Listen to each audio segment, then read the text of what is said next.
মাননীয় স্পিকার, আপনাকে ধন্যবাদ। একটা গল্প দিয়ে একটু শুরু করতে চাই মাননীয় স্পিকার। ছোট্ট গল্পটি হচ্ছে, রাজা তার উজিরকে বলে দিয়েছিল সকাল থেকে এটা কাজ করবা, এই কাজগুলো করবা।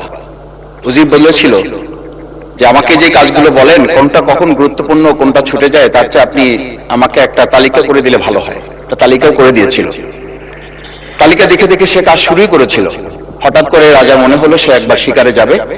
ঘোড়ার পেটে উঠে যখন রেকাবে পা ঢুকিয়েছে, রেকাবে পা ঢুকালে পা আটকে গিয়েছিল। পাটা যখন ছুটাতে পারছিল না তখন সে উজিরকে বারবার ডাকছিল, আমার পাটা এখান থেকে বের করে দাও। পাটা বের করতে যাচ্ছিল না উজির, কারণ উজির বারবার খুঁজছিল যে তালিকাটা করে দেওয়া হয়েছিল সেই তালিকার মধ্যে পা আটকে গেলে ওটা বের করে দেওয়ার বিধান ওখানে আছে কিনা। শেষ পর্যন্ত রাজার পা আর ওখান থেকে বের করা যায় না এবং রাজাকে মুক্ত করা সম্ভব হয় নাই বলে আমরা গল্পে জেনেছি।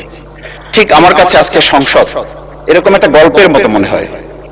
আমরা জুলাই সনদে যখন আমাদের 4 বছরের সন্তানরা জীবন দিয়েছে, আমরা যখন দেখেছি বিগত 17 বছর উন্নয়নের কথা বলে আমাদের নির্বাচনকে ভুলে দেওয়া হয়েছিল, আবার বিগত 1.5 বছর আমরা লক্ষ্য করলাম যে সে সময় আমরা কেউ কেউ নির্বাচন এবং নির্বাচন বলে বলে আমরা আমাদের মাথা থেকে বিচার এবং সংস্কারটাই ভুলে দিয়েছিলাম।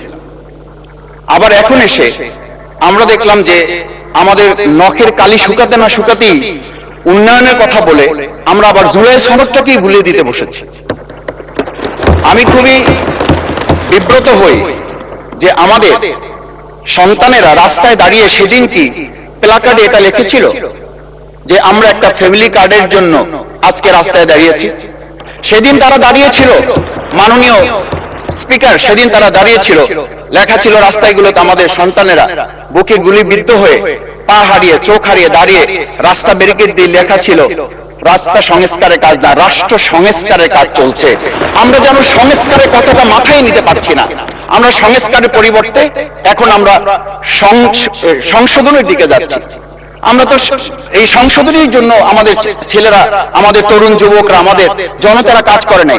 আমি একটা কথা পরিষ্কার বলি, অ্যামেন্ডমেন্টের জন্য তো শেখ হাসিনাও সেদিন অফার করেছিল 24 ঘন্টা দরজা খোলা আছে, তোমরা সংশোধনের জন্য আসো। সেদিন এই ছাত্র জনতা সংশোধন মেনে নেয়নি, তারা সংস্কারের জন্য কথা বলতে চেয়েছিল। আজকে আমরা সংস্কারটা মাথায় নিতে পারছি না কেন? মাননীয় স্পিকার, আমি আর একটা কথা আপনাকে একটু স্মরণ করানোর জন্য বলছি। আমরা ছোট সময় আমি বাংলায় সাহিত্যে অনার্স করা, আজকে আমাকে আপনি স্নেহের সাথে মাসুদ বলে বলেছেন। আমার সংসদের নাম শফিকুল ইসলাম। এই মাসুদ নামটা যারা একেবারে খুব আমাকে স্নেহ করেন, আদর করেন, তারাই ডাকেন। আমি বাংলার সাথে আমাদের রাষ্ট্রবিজ্ঞানের ছিল, রাষ্ট্রবিজ্ঞানে আমরা ছোট একটা বাক্য পড়েছিলাম, নেসেসিটি নোস নো লস। আমরা এই নেসেসিটিকে আজকে একটা সংবিধানের ধারাবাহিকের মধ্যে আমরা আটকে ফেলেছি। আমরা লাইন খুঁজতেছি, আমরা দাড়ি কমা সেমিকোলন খুঁজতেছি।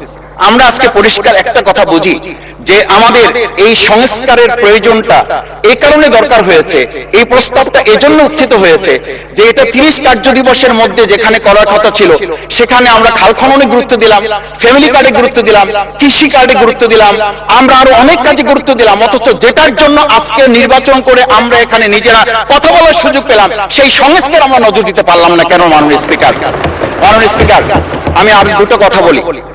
আমরা আমাদের প্রিয় মাতৃভূমি বাংলাদেশ, এই বাংলাদেশের সামগ্রিক প্রয়োজনকে সামনে রেখে আমাদের একটা কথা মাঝে মধ্যে বলতে হয় যে আমরা যখন এই রাষ্ট্র সংস্কারের কথা, আমাদের সংবিধানের ধারাগুলোর কথা বলি, আমাদের কাউকে আমরা এই কথা বলতে শুনি যে গণভোটে যে 4টা বিষয় উল্লেখ করা হয়েছে, আমাদের এই 70% লোকরা ভোট দিয়েছে, 51% সরকারি প্রতিনিধিত্ব করছেন।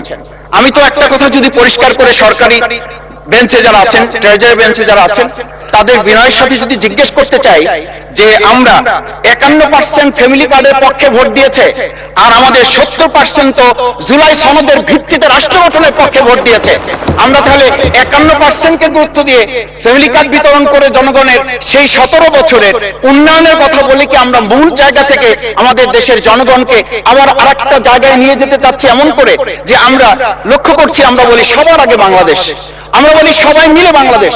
আমি তো সেটা লক্ষ্য করছি না। আমাদের আশঙ্কার জায়গাটা, আমাদের আমাদের উদ্বেগের জায়গাটা, উৎকণ্ঠের জায়গাটা মাননীয় স্পিকার ওইখানে যে 11টা সিটি কর্পোরেশনের প্রশাসক বদল হয়েছে, আমরা কি লক্ষ্য করলাম না সবাই মিলে যদি বাংলাদেশ হয় তাহলে সরকারি দলের বাইরে একজন যোগ্য লোক সৎ কি মানুষ মানে খুঁজে পাওয়া গেল না। মাননীয় স্পিকার আরেকটা কথা বলি, 42টা জেলা প্রশাসক বদল হয়েছে। মাননীয় স্পিকার এই পাশ থেকে প্রায় কথা বলি যে এখানে বলা হয়েছে যে মানে আমরা সবাই মিলে বাংলাদেশ, সবার বাংলাদেশ যখন বলি সবাই মিলে দেখি টেবিল চাপড়িয়ে আমরা এই মহান জাতীয় সংসদকে খুবই সরগরম করে ফেলি।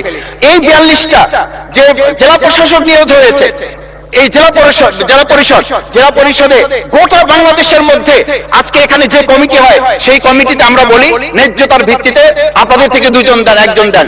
মাননীয় স্পিকার খুবই বিনয়ের সাথে জিজ্ঞেস করি, আমরা কি সেই নতুন বাংলাদেশের দিকে যেতে পেরেছি যেই বাংলাদেশে এই 42 জন জেলা পরিষদের 1 জন জেলা পরিষদকে আমরা কাউকে খুঁজে বের করতে ওখানে ন্যায্যতার ভিত্তিতে দিতে পারলাম না?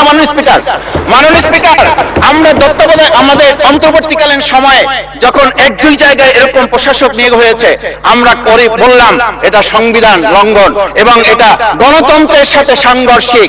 আজকে গণতন্ত্রের নির্বাচনের ভিত্তিতে আমরা যখন একটা সরকার পেলাম, সেই সরকারে স্থানীয় নির্বাচনের দিকে না গিয়ে যেখানে সরকারের প্রশাসক ছিল তাদেরকে তড়িঘড়ি করে বদল করে বিশ্ববিদ্যালয় গেলে থেকে শুরু করে নিজ দলীয় লোক গ্রহণ করে আমরা কি এটা বলতে পারি যে সবাই মিলে বাংলাদেশ এবং সবার আগে বাংলাদেশ আসলে এটা আমাদের দেশে আসছে? আমরা বলতে পারি না বিধায়ী আজকে জুলাই সনদ বাস্তবায়ন এবং তার ভিত্তিতে আমাদেরকে এখানে শপথ গ্রহণ করানো হয়েছে। আমাদের এই ট্রেজারি বেঞ্চ থেকে আমাদেরকে বলা হয় এটাই নাকি অবৈধ হয়েছে। অবৈধ একটা কাজ জাতীয় সংসদে আমাদের কাছে কাগজ প্লেস করেছে কে? যারা প্লেস করেছে তাহলে তাদেরকে তো আগে আইনের আওতায় নিয়ে আসা উচিত। এই অবৈধ কাজে আমাদেরকে কারা সহযোগিতা করেছেন? এই অবৈধ প্রচার আমাদেরকে কে দিয়েছেন? এটা তো আমরা জোর করে কেউকে ঘরের পকেট থেকে আমরা নিয়ে আসি নাই। মাননীয় স্পিকার, আমি তো বাউফল থেকে আমার এই মানে সংস্কারের শপথের জন্য আমি তো কাগজ বাউফল থেকে নিয়ে আসি নাই, এখান থেকে দেওয়া হয়েছে।